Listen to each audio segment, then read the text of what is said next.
Hello guys! Hello Pisces! Welcome dito sa aking channel. Kapalaran 888, welcome guys. Alamin natin kung anong messages, vibration, gabay energy para sa lahat ng Pisces. This is for the next 15 days. So from July 1 until July 15 of 2025. So alamin natin Pisces kung ano ang messages, energy, vibration para sa lahat. I hope na makuha mo yung energy. I hope na makuha mo yung message. I hope na makuha mo yung guidance. I hope na makuha mo kung ano yung gusto mong makuha or kailangan mong marinig sa first 2 weeks ng July 2025.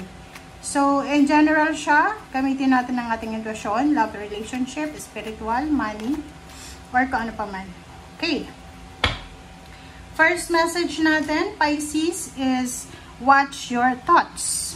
Kailangan mo daw bantayan, Pisces. You need to watch your thoughts. Okay? It is important to only think about what you desire, not what you fear. So, sinasabi ng baraha, kailangan mong, kumbaga, isipin natin yung kung ano lang ang gusto natin. Hindi yung mga kinakatakutan natin. So, for the next 2 weeks of July, parang sinasabi sa'yo ng baraha na kailangan mong maging strong, kailangan mong maging courageous, kailangan mong maging positibo.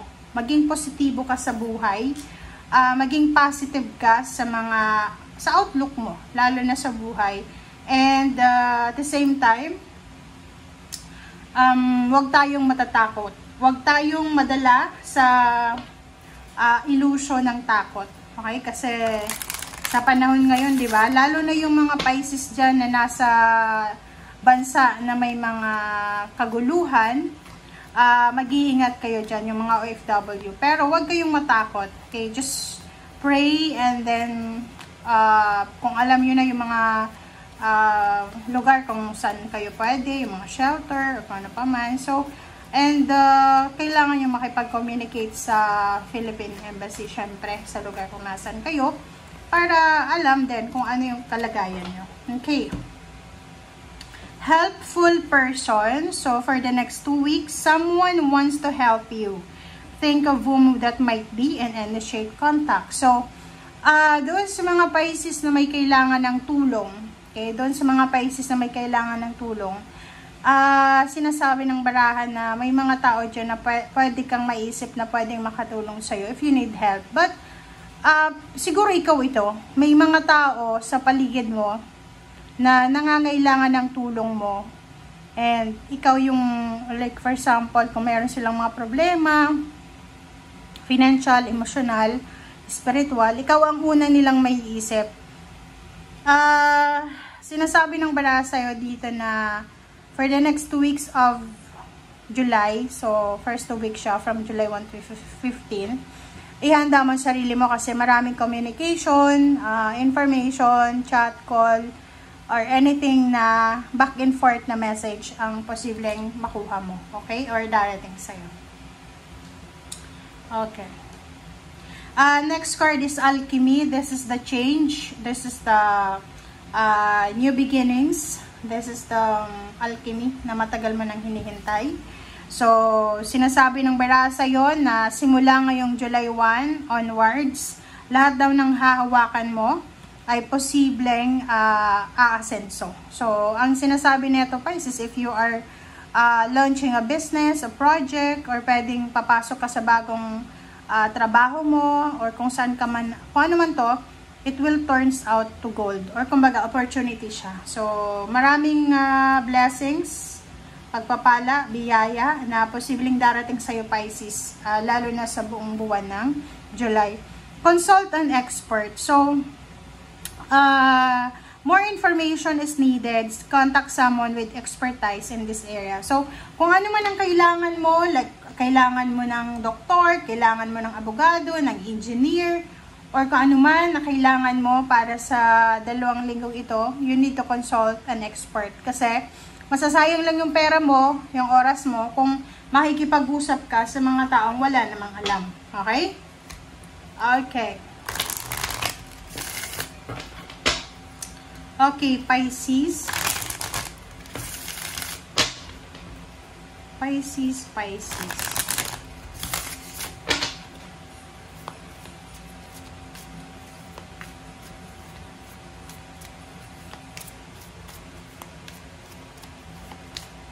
Okay.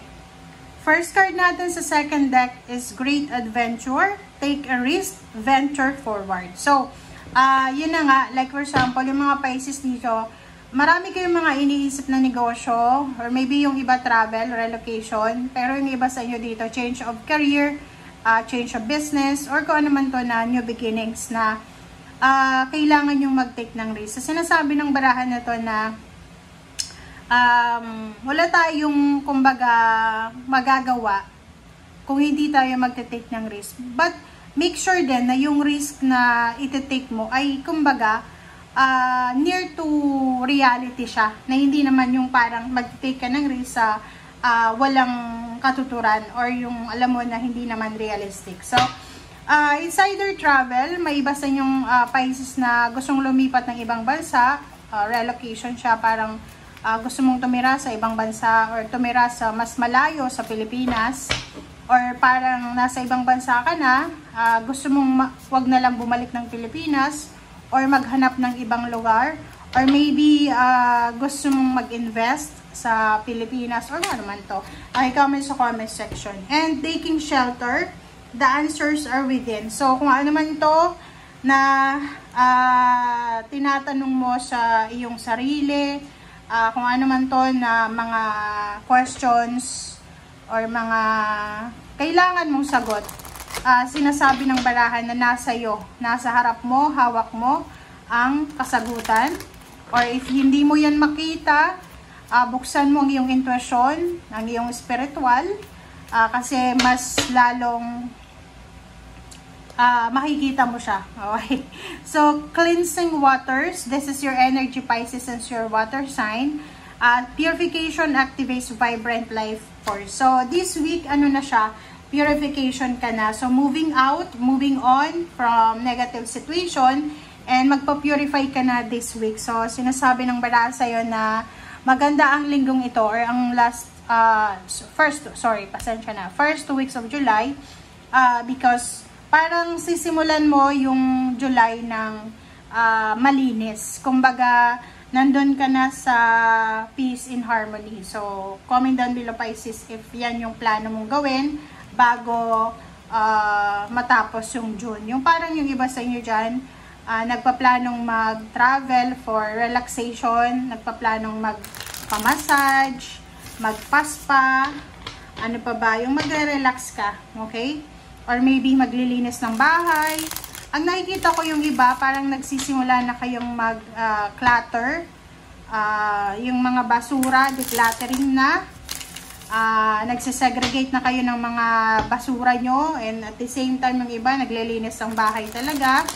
Or mini-make sure nyo na yung space nyo ay clear, clean, and pure. Parang ganon.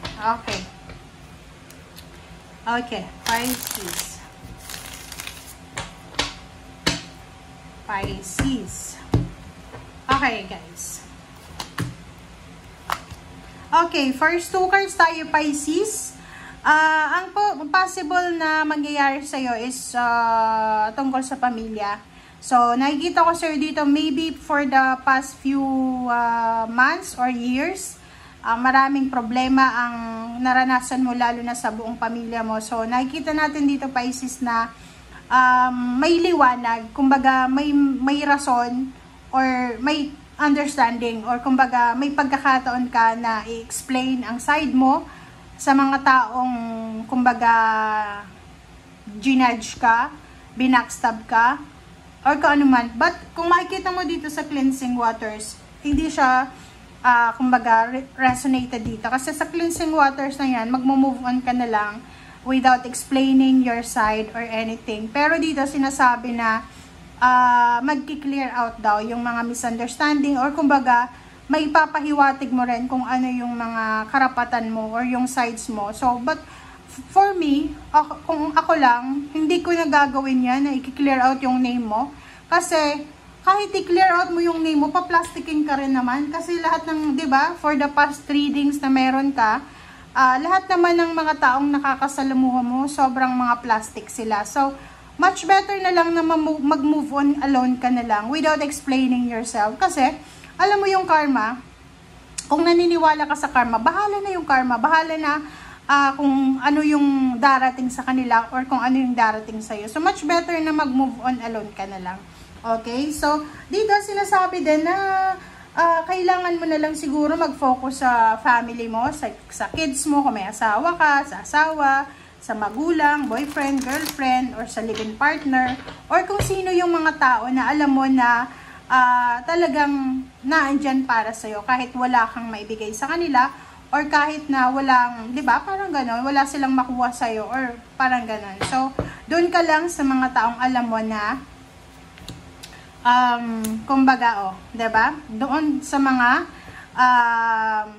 tao na alam mo na nagmamahal sa'yo. So, dito naman, 3 of Swords and 5 of Wands. Ito yung away, gulo, competition, misunderstanding. So, sinasabi dyan sa'yo ng Baraha Pisces na yun na nga, you are in the cleansing mode na ngayon. So, kung mayroong mga balita, kasi maraming communication dito So, like for example, may matatanggap kang balita na si ganito, ganyan, ganito, ganyan, ganito. So, just, stop mo na lang yung news na yon.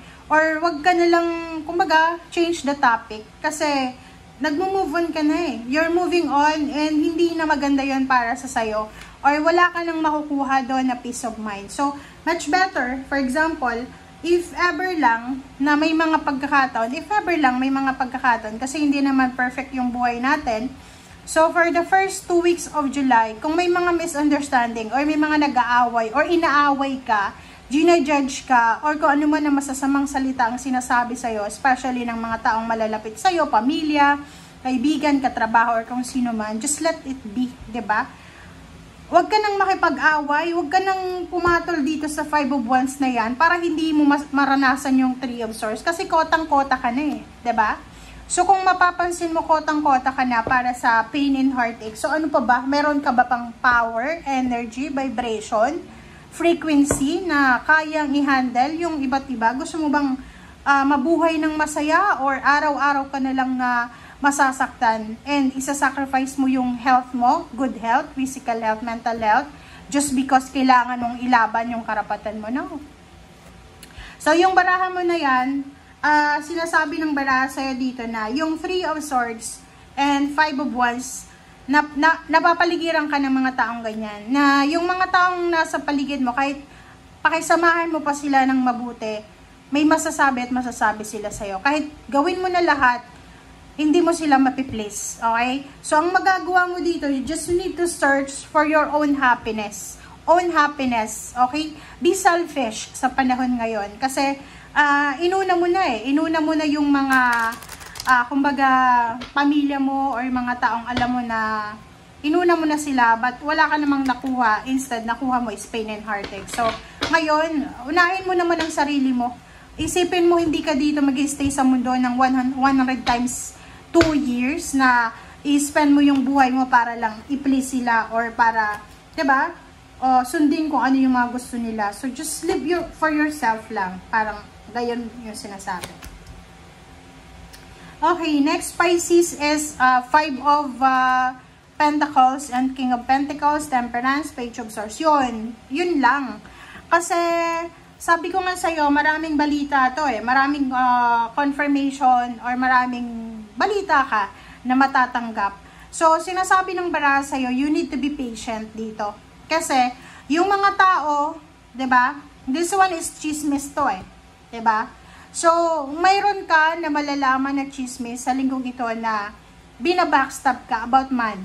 Diba? Parang ganon. Na parang sinasabi sa'yo na alam mo, sabi ni ganyan ganito, wala ka na daw pera, ganyan ganyan, naghihirap ka sa buhay. So, let it be, 'di ba? So, kung ganun yung sinasend out nilang energy, hayaan mo lang kasi kung totoo man 'yan, di totoo. Pero kung hindi 'yan totoo, karma na ang bahala diyan. Kaya nga, 'di ba? Be patient kasi maraming parang bearer of news na darating sa buhay mo para parang may apoy ka na eh, 'di ba? Yung parang may apoy ka na tapos papasiklabin pa nila yung apoy. So, you need to be very careful because of your health. Yung health mo yun yung pinaka-importante. Kailangan, 'di ba? You're moving on, you're cleansing, you're decluttering. So, much better na kung gusto mong mabuhay ng matagal, kailangan mong umiwas sa mga taong 'yan.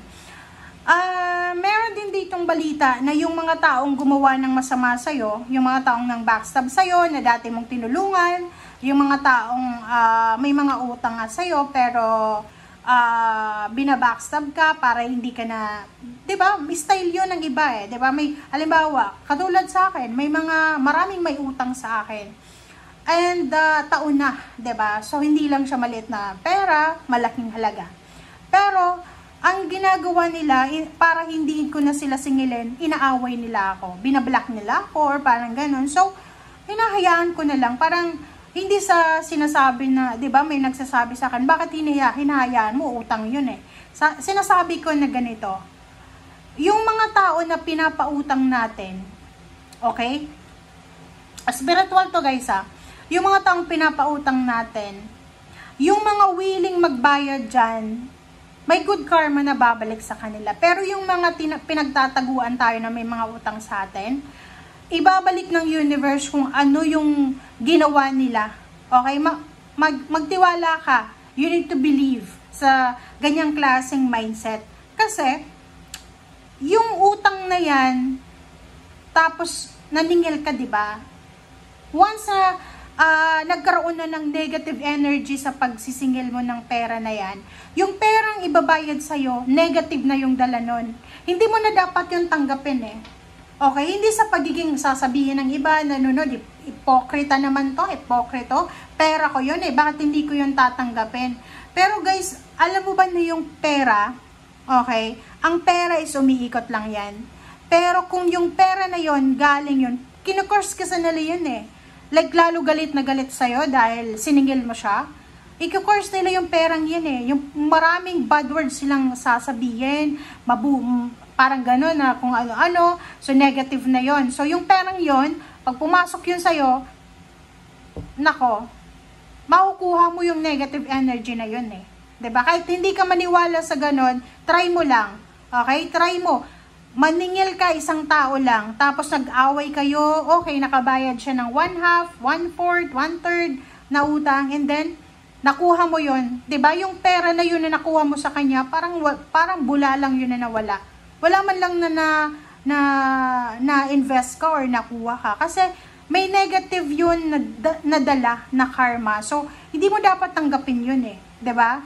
So, kung maliking halagang perang yon like 50,000 pesos, 10,000, 20, 30, much better na after mong makuha yon, okay, ipasok mo agad sa bangko.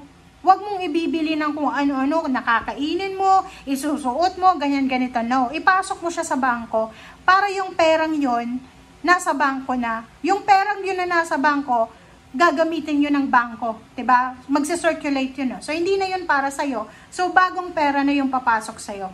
Okay? So, ganun. Kasi minsan, 'di ba, parang pag tayo, napapansin nyo ba yon? May mga utang sa atin, tapos pag siningil natin, nagkabaranggayan, may mga blatter na, nakabayad nga siya, pero yung pera naman na nakuha mo na bayad niya, parang ang bigat ng perang yon. Ganun talaga yun eh. Kaya nga, 'di ba, ang hirap magpautang.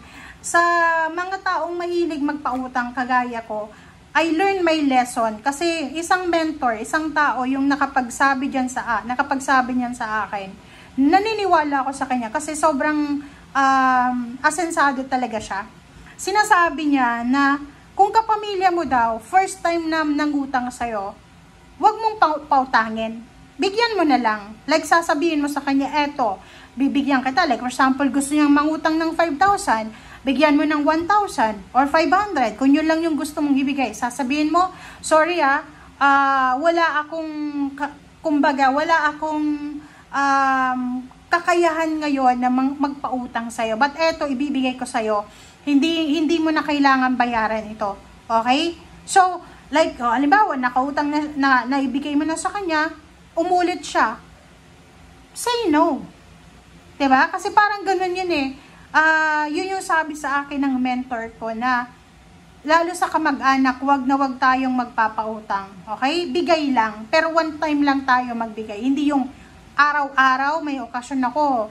Guilty ako dyan eh. 'Di ba? Pero, ang maganda naman doon sa mga nagbibigay ng yung tao sa kalooban natin is bumabalik talaga siya. Ako, proven and tested ko yan eh. Like for example, pamangkin ko, mga bata, maliliit, nagbibigay talaga ako ng birthday, Christmas, ganyan-ganon. Bumabalik siya. In other way, bumabalik siya sa akin. Ramdam ko yun na kung gaano ako nag-share, bumabalik siya. Pero yung iba na alam ko na napunta sa negative, hindi ko na yun kinukuha. Hindi sa sasabihin ng iba, napakayabang mo naman, ganyan, ganito. No. Kasi yung energy ng perang yon napunta na sa masama. Basta, try nyo lang. I-try nyo guys. Baka ma-realize nyo rin. Okay? Okay. So, nakikita ko sa'yo dito, may mga tao na posibleng hinahanap ka sa linggong ito. May mga tao dito na yung mga taong gumawa ng masama sa'yo. Eto siya, 9 of Swords. Isa sa mga tao na nang agrabyado sa'yo, ay posibleng namumroblema siya sa pera. It's either namumroblema siya sa pera, or namumroblema siya sa health ng kanyang pamilya, ng kanyang nanay, ng kanyang tatay, kapatid, or especially anak. Or maybe namumroblema siya sa kanyang asawa, or kung ano man na klaseng problema. 2 of Swords, nakikita ko sa kanya, ramdam ko sa taong to na nagsisisi siya. May regret siya eh. Pero huli na ang lahat eh. Kasi marami na siyang nasabing masama laban sa'yo eh. Hindi niya na mababawi yun kahit mag-sorry pa siya. Kasi ito, yung 9 of Swords na to, trying to move on to eh. Yung parang, halimbawa, siya ay nangagrabyado sa'yo. Nakagawa siya ng hindi maganda sa'yo. So, ang ginawa niya, siya na mismo yung nang black sa'yo kasi alam niya na guilty siya. Pero, ang problema dito, after na nangyari yon, akala niya aasenso na siya sa buhay, sa pangsisira niya sa'yo. Pero, kabaliktaran. Tingnan mo, nasa 5 of Pentacles siya, maybe may problema sa health, may problema sa pera, nawala ng trabaho, hindi makapaghanap ng trabaho or anything. So, parang ngayon, nasa crossroad siya, hindi alam, karma niya ba to or ano ba? So, parang nakikita niya, gusto niyang mag-reach out sa'yo, 'di ba? But ang problem dito is wala ka ng connection sa kanila eh. Kahit magkaroon ka pa ng connection sa kanila, wala na silang maasahan sa'yo kasi naglagay ka na ng boundaries eh, 'di ba? Naglagay ka na ng napakalawak na boundaries para hindi na sila makapasok sa'yo. Okay. Justice, 7 of Pentacles. So, nakikita ko sa'yo dito, Knight of Swords, yun, doon sa mga Pisces na siguro na-scam ka in terms of money, sa kontrata, or kung ano man tong pera na hinihintay mo, sinasabi ng baraha sa'yo dito, Pisces, na isang good karma ang posibleng darating sa'yo. So, you need to wait for it kasi maganda to eh. Ibabalik sa'yo ng universe yung, halimbawa, gabi-gabi kang umiiyak, hindi ka makatulog, stress ka, na-hospital ka pa dahil sa sobrang stress. Alam mo yun, ako sobrang guilty ako sa ganitong sitwasyon kasi once na ako na backstab ng isang tao, yung parang iniisip ko yun, sobra-sobra. Kasi hindi ako yung klase ng tao na maraming kaibigan. Now, pag tinuring kitang kaibigan, talagang ituturing kita na parang pamilya. Papapasukin kita sa bahay ko, sa buhay ko ng 101%. Malalaman mo kahit password ng bank account ko, kahit ng GCash ko, kahit ng email ko, kahit ng Facebook ko, ibibigay ko sa'yo. Ganun ako. Pero hindi ako yung klase na, yung friendly na maraming, yung butterfly, maraming kakilala, maraming kaibigan, no? Hindi ako ganun. Yung mga tao lang na, konti lang yung kaibigan ko. May kaibigan ako na, wala kaming communication for several years, pero kaibigan kami, once na nagkita kami. Kasi, alam na namin yung bawat isa, kung ano yung ugali namin sa bawat isa. Pero may mga kaibigan akong seasonal, may mga kaibigan akong parang ano lang siya, panahunan. Pag may kailangan sila, nandito sila sa akin. Pag wala na, alis na sila. May kaibigan din akong mapagsamantala. But, I forgive, I forget, and I put boundaries. Yan lang yung problema sa akin Mabilis akong magtiwala. But once na binackstab mo ako, once na sinaraan mo ako, once na niloko mo, sinescam mo ako, hindi ka na makakabalik sa buhay ko. Ganun yun. Okay, sa'yo sinasabi ng barahan na mabilis na good karma ang papasok sa buhay mo, Pisces. This is maybe the money. This is financial, so lump sum of money. So maybe may papasok sa'yo, sa asawa mo, sa anak mo, or kung kanino man to, lump sum amount of money na matagal mo nang hinihintay. This is maybe inheritance, contract, karmic contract, karmic blessings, or anything na worth it yung paghihintay. Okay? Pisces. And sinasabi ng baraha sa'yo dito na purification activates vibrant life force. Nakikita ko sa'yo dito, Pisces, na masaya ka na, diba? You're happy, you're contented, you're healthy, you're surviving. So, wag na tayong masyadong greedy. Okay? Ano yung ibig sabihin ko ng greedy? Kasi, like for example, financially you're stable. Physically you're healthy. And gusto mo yung pamilya mo maging solid yung foundation nyo, ganyan ganito, kaibigan. Walang perfect dito sa mundo. Ganun talaga ang buhay. May masayang pamilya pero walang pera. May masayang pamilya, mapera, pero may mga sakit. So, kung ano lang yung ibinibigay sa'yo ng universe, kasi minsan parang ganun Pag marami ka ng pera, tapos ang gulo ng pamilya mo, tanggapin mo na, wag mo nang kontrolin ang sitwasyon na parang kinokontrol mo yung sitwasyon, na ginagamit mo yung pera para maayos yung pamilya. No, hindi maayos yan kasi nakadestiny na ganyan talaga yan. Maniwala ka sa ganyan. Okay? So, nakikita ko sa'yo dito, Pisces, na umiwas ka, watch your thoughts, watch your emotion, umiwas ka sa gulo. Basta yung sabi ko sa'yo kanina pag may mga mensahe na alam mo na hindi makakabuti sa health mo, emotional health, physical health, and spiritual, delete mo na agad. Huwag mo nang basahin. Kasi sayang yung energy mo, yung oras mo. And at the same time, masasaktan ka, 'di ba? Nasa moving on ka na 'di ba? And more information is needed, sabi diyan. So, wag tayong parang mag-overthink sa isang message lang, ganyan ganito. Kaya nga yung sinasabi ng barahan na wag kang maniniwala agad-agad. Okay? Ako guilty diyan sa naniniwala ako agad-agad. Pero ngayon, no. Gumagawa ako ng paraan sa ngayon para malaman ko yung both sides. So, wala nang tao na parang magkakapag-manipulate sa akin. Yun ang lesson learned ko sa buhay. So, sa'yo sinasabi ng barahan na lahat ng pasensya, lahat ng kung ano man na ginawa mo, sacrifices, luha, pag-iyak mo or anything, ay ibabalik sa'yo ng universe ng 101% na positive outcome. And yun, may page of swords dito, may chismosa dito may chismosa, and nakikita ko sa'yo dito, may isang tao or maybe group of individuals sila, meron silang group chat or maybe nag-video call sila para pag-usapan ka. Diba? Isipin mo yun kung gaano kaka-importante sa buhay nila. They're spending so much time para pag-usapan ka, para alam mo yon, para